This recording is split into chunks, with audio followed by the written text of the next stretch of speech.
सितंबर को हमारे नेता प्रतिपक्ष रामवीर सिंह बिधूड़ी जी और बदरपुर के विधायक कि उनका जन्मदिन है। मैं भगवान से यही प्रार्थना करती हूँ, ईश्वर से यही प्रार्थना करती हूँ कि उनको सदा हमेशा स्वस्थ और बनाए रखे, जैसे कि उनका हाथ हम लोगों के ऊपर रहे और उनके छत्र छाया में हम लोग काम करके पूरे दिल्ली में सबसे बढ़िया सबसे बेहतर विधानसभा हमारी बदरपुर विधानसभा है।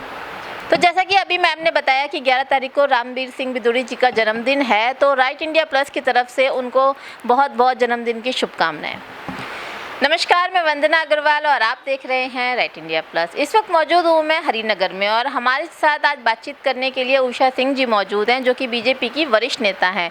जिस तरह से सोशल मीडिया पर राजनीति मुद्दे उठते चले जा रहे हैं, एक कोल्ड वार आप कह सकते हैं, आम आदमी पार्टी और बीजेपी में लगातार उठता जा रहा है। लगातार बीजेपी नए नए आरोप आम आदमी पार्टी पर लगा रही है, उधर आम आदमी पार्टी भी चुप नहीं है, वो भी नए नए आरोप खोद के नए नए घोटाले खोद के बीजेपी के खिलाफ लेकर आ रही है। तो चलिए आज ऐसे ही कुछ सवालों के जवाब लेने के लिए हम उषा जी से बात करते हैं। मैम, सबसे पहले स्वागत करती हूँ आपका राइट इंडिया प्लस पे। बहुत बहुत धन्यवाद वंदना जी आपका और आपके टीम का राइट इंडिया प्लस पे हमें बुलाने का और सवाल जवाब करने का आपने मौका दिया, इसके लिए आपका आपके पूरी टीम का बहुत बहुत धन्यवाद। मैम, दिल्ली के लोगों को अच्छी चिकित्सा, बच्चों को अच्छी शिक्षा देना क्या गलत है, जो आप लोग शिक्षा मंत्री पर इस तरह के आरोप लगा रहे हैं कि वो चोर है?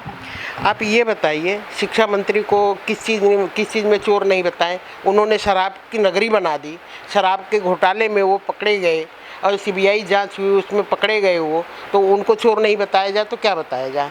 और वो शिक्षा को उन्होंने क्या किया आज तक? हम स्कूलों में, मैं नंबर 4 मोलड़बंद नंबर 4 में एसएमसी मेंबर भी हूँ। मैं वहाँ पे जाती हूँ, इतना घुटने भर पानी लगा होता है, उसमें बच्चे निकल के जा रहे हैं उस गंदे पानी में से। आप ये बताइए उन्होंने क्या देखा, स्कूल के ऊपर क्या किया? नए स्कूल खोलने के जगह पे उन्होंने पुराने स्कूलों के बिल्डिंगों को भी ठीक नहीं कराया।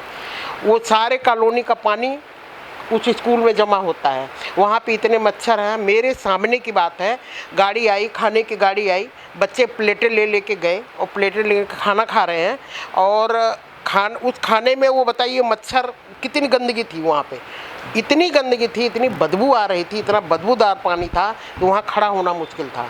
उन्होंने खाली यहाँ पे दिल्ली में शराब की नगरी बनाई है और उस शराब की नगरी में उस घोटाले में ये घोटाला इन्होंने किया है। इसलिए हम तो चोर है, जब तक बर्खास्त नहीं कर लेंगे तब तक हम शांत नहीं बैठेंगे। जी, तो मैंने जैसा कि आप बता रहे हैं, उन्होंने दिल्ली को शराब की नगरी बना दिया, तो अब मनीष सिसोदिया दिल्ली को झीलों की नगरी बनाने जा रहे हैं, तो इस पर आप क्या कहें? वो तो पहले ही वो झीलों की नगरी उन्होंने पेरिस और लंदन बना रहे थे, वो तो दिल्ली को पेरिस और लंदन बना रहे थे, वो तो बना नहीं पाए, शराब की नगरी बना दी है। अब वो झीलों की नगरी देखना है उसको कि वो क्या करते हैं, उसके लिए क्या करते हैं वो। आज हमने भी पढ़ा है न्यूज़पेपर में कि दिल्ली को झीलों की नगरी बनाएंगे। अब वो क्या पता वो शराब में डुबो के सबको मारेंगे, वही झील की नगरी होगी। मुझे तो ऐसा ही लगता है कि वो शराब में डुबो के सबको मारेंगे। एक पे एक फ्री, जहाँ देखो वहाँ पे, मतलब जो ना भी पीना चाहता हो। उसके बाद लोग कहते हैं बच्चे बेरोजगार हैं, उनको बेरोजगार, अरे तुमने तो उनको ढकेल रहे हो नशे में, तो वो तो बर्बाद होंगे ही, वो कहाँ से काम करेंगे, उनको क्यों काम करना है? तो बहुत अच्छा जवाब दिया उषा जी ने कि पहले शराब की नगरी, और हो सकता है अब जो झील में जो पानी हो, पानी की जगह शराब हो, शराब की नगरी, शराब की झीलें। तो चलिए और बात करते हैं। तो मैम, अगर आप जैसे आप शराब की बात कर रही हैं, तो जो नई आबकारी नीति केजरीवाल जी लेकर आए थे, उन्होंने वो अब बंद कर दी है, अब तो पुरानी वाली शुरू हो गई है, तो फिर इतना बवाल क्यों? पहली बात तो हमें ये हमारे दिल्ली वालों के दुर्भाग्य की बात है कि जो शिक्षा मंत्री हैं वही शराब मंत्री हैं, और ये जहाँ स्कूल हैं, स्कूल के सामने इन्होंने शराब की दुकानें, शराब के ठेके खुलवा दिए। ये शिक्षा पे क्या ध्यान देंगे, बच्चों पे क्या ध्यान देंगे? और हमारी लड़ाई यही है कि जब तक इस शिक्षा मंत्री को, इस शराब मंत्री को, जब तक इनको बर्खास्त नहीं किया जाएगा, अरविंद केजरीवाल के इस्तीफा नहीं देंगे, तब तक हम ऐसे ही लड़ाई लड़ते रहेंगे। इसको हम बंद नहीं करेंगे। तो मैम, बढ़ती महंगाई को लेकर विपक्ष आप लोगों पे आरोप लगा रहा है, इस पर आप क्या कहेंगे? मैं बता रही हूँ, महंगाई कहाँ बढ़ी है आप हमें ये बताइए पहले तो। कब कब महंगाई थी और कब नहीं थी, हमें ये बता दीजिए पहले। पहले 300 रुपये की लेबर मिलती थी, आज 600 रुपये की लेबर मिलती है। महंगाई के एवज में आप ये तनख्वाह भी तो देखिए, सैलरी भी तो लोगों की बढ़ी है, पैसे भी तो लोग ले रहे हैं। फ्री का राशन खाने के लिए 3 साल से फ्री का राशन दिया जा रहा है। गाड़ी से मर्सिडीज कार से ले, मैं यहीं पे हमारे यहाँ दुकान है, मैं देखती हूँ मर्सिडीज कार लेके लोग आते हैं और फ्री का राशन लेके जाते हैं। कहाँ से महंगाई आ गई, किस बात पे महंगाई है? महंगाई के ऊपर में खाली आरोप लगाने के लिए है बीजेपी के ऊपर। किसी तरीके से कुछ इनको मुद्दा तो मिलता नहीं है, तो बीजेपी को घेरेंगे कैसे? बीजेपी इनसे घिरने वाली नहीं है। ये कितना भी अपनी नीति अपना ले पर बीजेपी नहीं घिरेगी। बीजेपी सत्ता में है, बीजेपी सत्ता में रहेगी और आएगी। जी, एक और गंभीर आरोप आप लोगों पर विपक्ष लगा रहा है कि आप लोग सीबीआई और ईडी का बहुत गलत इस्तेमाल कर रहे हैं। सीबीआई और ईडी एक एजेंसी है जो कि निष्पक्ष वो काम करती है कि, और कांग्रेस पे जब हुआ था सीबीआई का जांच तो कांग्रेस को भुगतना पड़ा। अब यहाँ पे आम आदमी पार्टी में सत्येंद्र जैन अंदर हैं। अब मनीष सिसोदिया के ऊपर जो आया है, अब वो जब तक अंदर नहीं होंगे तब सीबीआई के पास सारे सबूत हैं, सारे सबूत उनके पास हैं। जब टाइम आएगा, मौका आएगा, जब ये अंदर जाएंगे इनको पता लग जाएगी कि हाँ सीबीआई की और ईडी क्या होती है। मैम, बात बदरपुर की करते हैं तो बदरपुर क्षेत्र में 5 साल आम आदमी पार्टी का राज रहा और उसके बाद 3 साल बीजेपी का राज रहा, तो अब आप बदरपुर को कहाँ देखते हैं? कितना विकास हम जानना चाहते हैं कि आम आदमी पार्टी के राज में हुआ और कितना विकास बीजेपी के राज में हुआ? बदरपुर विधानसभा में रामवीर बिधूड़ी जो नेता प्रतिपक्ष दिल्ली और बदरपुर विधानसभा के विधायक भी हैं, उनके अलावा कोई भी विधायक बन जाए यहाँ काम करने वाला नहीं है। 5 साल नारायण दत्त शर्मा रहे, उनको बस खाली लोगों के बीच में किसी को देख ले तो पैर छूने के अलावा और कोई काम किया नहीं उन्होंने।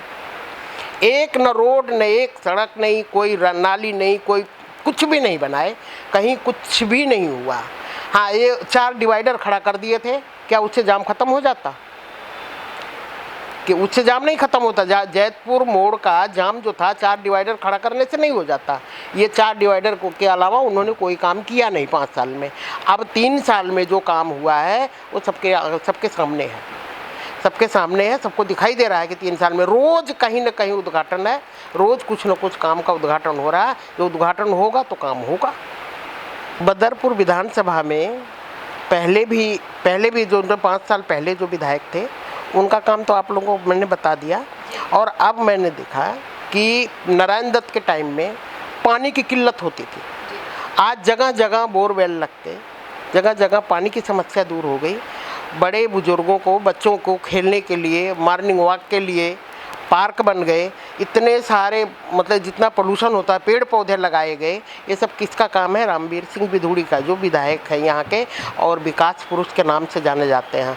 11 सितंबर को हमारे विधायक रामवीर सिंह बिधूड़ी जी का जन्मदिन है। हम लोग धूमधाम से उनका जन्मदिन मनाएंगे और मैं कहती हूँ भगवान से कि भगवान ईश्वर उनके ऊपर कृपा करे और ऐसे ही स्वस्थ उनको बनाए रखें और उन रामवीर बिधूड़ी जी अपने क्षेत्र के ऊपर अपना हाथ रखे रहे कि क्षेत्र की जनता उनसे खुश रहे, आबाद रहे। जी, जैसा कि मैम अभी आपने जाम का जिक्र किया था कि नारायण दत्त शर्मा जी के टाइम पर जाम था और 4 डिवाइडर खड़े करने से जाम नहीं खत्म हो रहा, तो मैम जाम की समस्या तो अब भी बहुत ज़्यादा देखी जा रही है और साथ साथ आरोप लगता है, विपक्ष लगाता है कि यहाँ पर नशे का कारोबार बहुत फल फूल रहा है, तो क्या कहेंगे?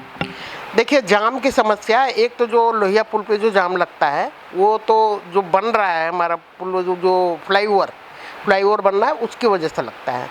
और यहाँ पे लोकुस पे जो जाम लगता है, लोकुस पे जाम पे चौकन मंडी पे जितनी बाइकें खड़ी होती हैं, जितनी साइकिलें खड़ी होती हैं, रोड तो पूरा बंद हो गया। आपने देखा होगा 10 गज की दुकानें हैं तो 10 गज बाहर तक सामान लगा हुआ है सबका, दुकानदारों का। और इधर से लगा लो, उधर से लगा लो, तो रोड कहाँ बचती है? जाम तो लगना ही लगना है। तो इसमें किसकी कमी है, आप ये बताइए हमें। तो ये अब रामवीर बिधूड़ी थोड़ी आके करेंगे इस चीज़ को कि अब दुकानें सबके अंदर कराएंगे। ये उनका बस यही काम है। पूरे दिल्ली की कमान उनके हाथ में है, नेता प्रतिपक्ष हैं वो। तो इसलिए अब ये जाम की समस्या अगर आरोप कोई लगा रहा है तो ये गलत लगा रहा है। और मैम जो नशे का कारोबार फल फूल रहा है उस पर क्या कहेंगे? नशे का कारोबार आप बताइए ना हमें कहाँ पे हो रहा है। मैं बंद कराऊंगी उसे, मैं खड़ी होकर बंद कराऊंगी, मैं दावे के साथ कहती हूँ मैं बंद कराऊंगी। आप बताइए, हमें जगह बताइए कहाँ पे है वो जगह, हमें बताइए। मैं अपनी महिलाओं के साथ उस जगह को बंद कराऊंगी। पहले हमें जगह का पता हो। लोग कुछ सोशल मीडिया पे, व्हाट्सएप पे डाल के बड़ी बड़ी बातें कि नशा नशा नशा करते रहते हैं। अरे तुम सामने निकल के बताओ तो सही, कहाँ नशा है, कहाँ दुकानें हैं, कहाँ खुली हुई है, बताओ तो सही हमें। उस चीज़ को हम देखें तो कहाँ पे है, कहाँ पे उस जगह पे हम देखें। हम बंद कराने को तैयार हैं। हम अपने महिलाओं के साथ, जैसे हम दुकानें बंद करवाए, शराब की दुकानें को जैसे हम बंद करवाए बीजेपी वाले, वैसे हम इस चीज़ को भी बंद करवाएंगे। तो हमने बात करी उषा सिंह जी से, और जैसा कि बहुत गंभीर आरोप यहाँ सोशल मीडिया पर देखने को मिल रहा है, आजकल व्हाट्सएप ग्रुप पे देखने को मिल रहा है कि बदरपुर क्षेत्र के अंदर, खासतौर पे हरिनगर क्षेत्र के अंदर बहुत ज़्यादा नशे का कारोबार फल फूल रहा है। तो जब उषा सिंह जी से इस बारे में बात करी तो उन्होंने खुला चैलेंज किया, अगर कहीं नशा बिक रहा है और आपको लगता है कि वहाँ नशे का कारोबार है तो आएँ, इनसे कंप्लेंट करें और पूरी तरह से ये हेल्प करेंगी। इन महिला जो है इनके साथ में महिलाओं को ले जाएंगे। जिस तरह से शराब की दुकानें इन्होंने बंद कराई थी धरना देकर, फोर्स करके, इसी तरह से ये शराब का कारोबार भी बंद करा देंगी।